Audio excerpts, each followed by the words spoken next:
Hi, today I'm going to show you how to set up a comfortable workspace for drawing at home. Wherever you have a space that's kind of out of the way, whether it's in your kitchen or your bedroom, there's a couple things that you definitely want to make sure you have is good lighting. You don't want to be drawing in the dark, so either during the day in front of a nice big window that gets nice daylight, or make sure you have some kind of lights that you can position that will be directed onto the drawing surface. Be good to your eyeballs. You want to really be able to see everything clearly and evenly. Now the other factor is you want to be comfortable drawing. So I prefer myself standing when I draw. So that would mean my drawing setup would be kind of at a higher level.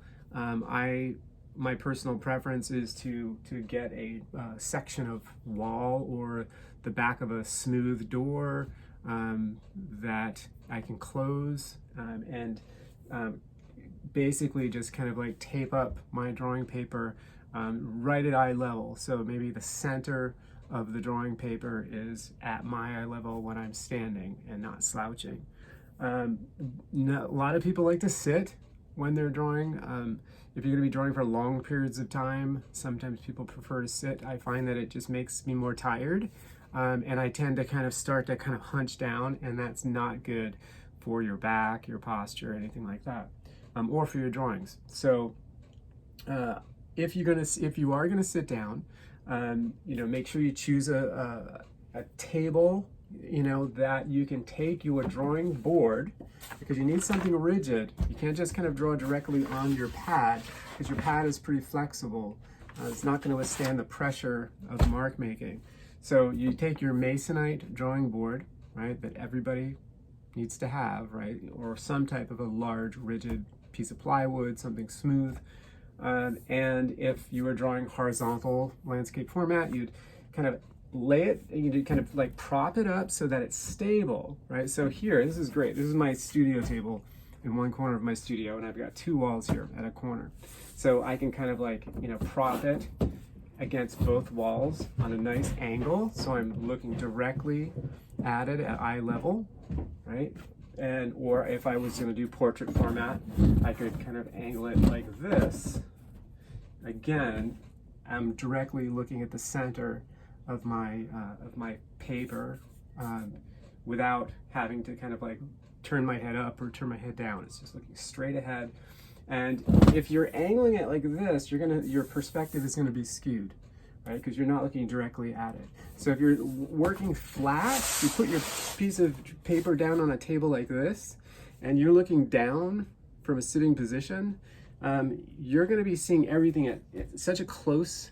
This is great for fine detail, but if you're trying to kind of deal with the whole page, right, you're going to need to stand up. You need to stand up on something else to get high enough to kind of see it all together. So I would definitely suggest not doing this unless you're working on really small drawings.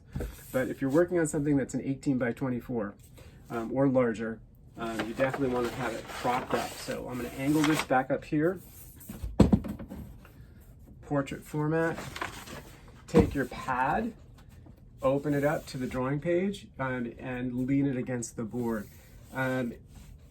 If you want to tear your paper out carefully and tape it to your board, it's actually, because sometimes, paper will buckle a little bit and it won't lie perfectly flat. So if you decide you want it really nice and flat against your board, you could just use some artist tape, some drafting tape, kind of careful around the edges, just to kind of hold it to your drawing board.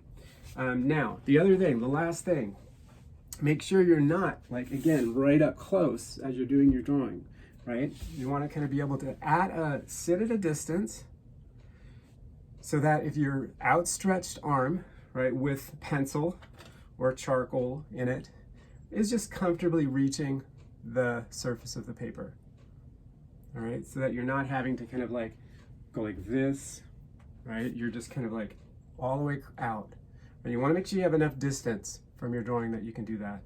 Again, I prefer to kind of stand, right? And that kind of gives me more agility and movement, better for kind of active line making. But this, if I was standing up again, I'd have to raise this up higher. And my table's only so high.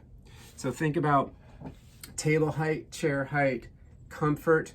Don't be, if you find yourself slouching, definitely kind of like straighten up and take breaks. If you're going to be drawing for extended periods of time, which you will, make sure you take regular breaks, stand up, stretch, right? Because we sometimes don't realize how something as simple as drawing can kind of affect our bodies. But it definitely can. We don't want to kind of wake up with neck aches and back aches after a good drawing session.